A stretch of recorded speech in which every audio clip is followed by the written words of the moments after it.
is Taylor. I'm the older one of the Lastly duo and cookie number one. So, just a bit of background about myself. I've worked a bit in a lot of different fields, ranging from fast food to genetics, wildlife rehab to a home builder, financial services, freelance artist. I've got degrees in wildlife and fisheries and in fine arts. So basically, what I'm trying to say is I'm pulling information and experience from a lot of different places. My goal with RavenWerks is very much to support our community's free expression, make alternative lifestyles and hobbies more accessible or attainable, and to help at least one person, one of you, feel accepted and understood. I felt I was very much like an introverted child and teen who felt either excluded or misunderstood at times. Part of it was because I didn't fit into one single clique per se. I was the band geek in all the accelerated classes who sat in the back reading books during lunch. But then on the flip side, I did martial arts competitively starting really young. So I just went straight from school to the dojo most weekdays. And then on the weekends, I was traveling for tournaments and things. So when I did have free time, I spent it really focusing on my own hobbies and doing my own thing, which left me feeling a bit on the edge of a lot of different groups and that I just really didn't belong anywhere. No one directly bullied me, mostly because, quite frankly, the other kids were afraid of me and they thought I was really weird. But knowing that and having it confirmed verbally a couple of times was enough to bother me just at least a little bit. That being said, by the middle of high school and very much so in college, I came to a couple of conclusions about myself and how I live that allowed me to really come into my own and feel comfortable with my identity. Even if I do something outrageous or I'm into something crazy, most people don't remember it for long. And even if they do, they're not going to see me again. How big is this world, right? And then somebody else in the world is probably on that same wavelength with me as well, anyways.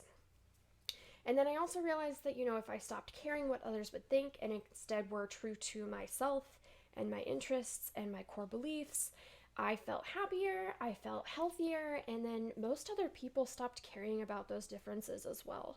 So that's really what I want to do for others. I want to help you find your little bit of odd. I want to help you embrace it, support it, and then realize that it really isn't odd, but instead unique and maybe just a little bit less mainstream. I'll be focusing more on the art projects, the DIY up front, and I'm excited to try new projects and techniques, but I'm also really excited to touch on a lot of foraging, gardening, and living green. That being said, some of the more spiritual topics that we'll be touching on will be as much of a journey for myself as they will for you. And I've come to a lot of self-realizations in that regard in recent years, and it just took some time for me to be open about it, so I'm really excited to explore that with you. Just kind of some fun stuff here. So, Batman over Superman, but Marvel over DC any day. Pineapple does not belong on pizza. I will fight you on that. Mountains over beaches, but I love the water. I just really don't want to deal with sand. I am Gryffindor, and my Patronus is a Stoat. I am a Pisces sun sign and a Gemini moon. I am definitely a chaotic neutral. All of my D&D characters are as well, but I'm also an absolute klutz, and I tend to end up in really crazy situations or with crazy injuries.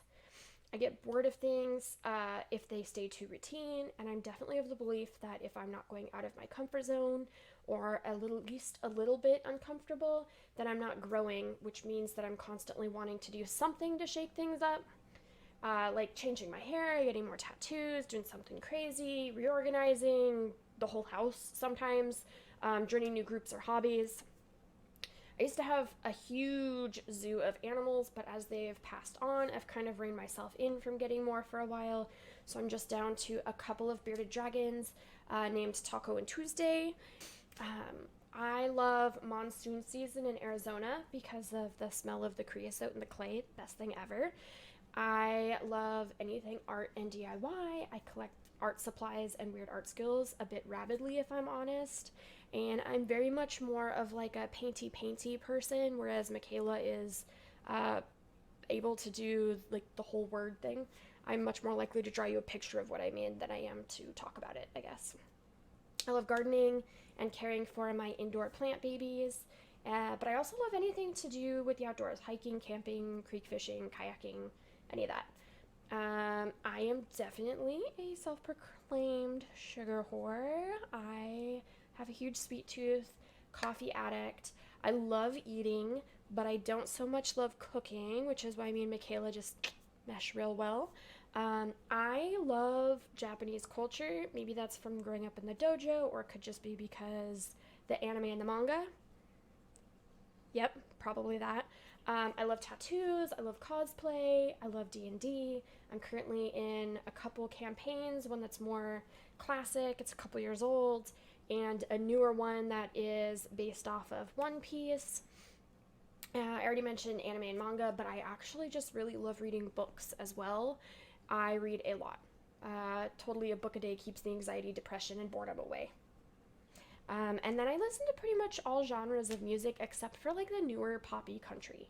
My favorite of all time will always be Queen, Long Live Freddie.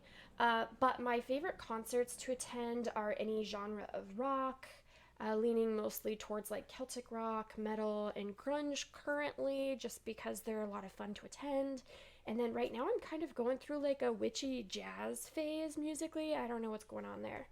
Um, Favorite animals: corvids, crows, ravens. I like a lot of the creepy crawlies as well, like tarantulas and snakes and lizards. I love cats, all of them, big, little, doesn't matter. Absolutely adore sloths. Do dragons count as an animal? I'm thinking yes, they're a reptile. And I am terrified of bees and wasps, mostly if they're flying. If they're crawling, they're cute, they're fuzzy, they're necessary, save the bees, yay. But the second they fly, I'm out. I don't do zombies. Yep, nope. Concept of infinity kind of freaks me out. And then rabbits. I'm working on the rabbit thing. I blame that on watching Monty Python and the Holy Grail too young. I don't know what's going on there. They open their mouth, it's freaky. Mm-mm. And then hate's a really strong word, but I am not a fan of avocados, olives, cranberries, and definitely driving. If I can get away with somebody else doing it, I that's happening. And I don't want to get too much into it because this is a relationship. We're building a community here. You'll learn more about me. I hope to learn more about you. I'm happy to be working with you guys and learning together. And I'm just really excited for where we're going and the plans we have. And hopefully, you stick around, you watch more of these videos, and grow with us. So, have a great one.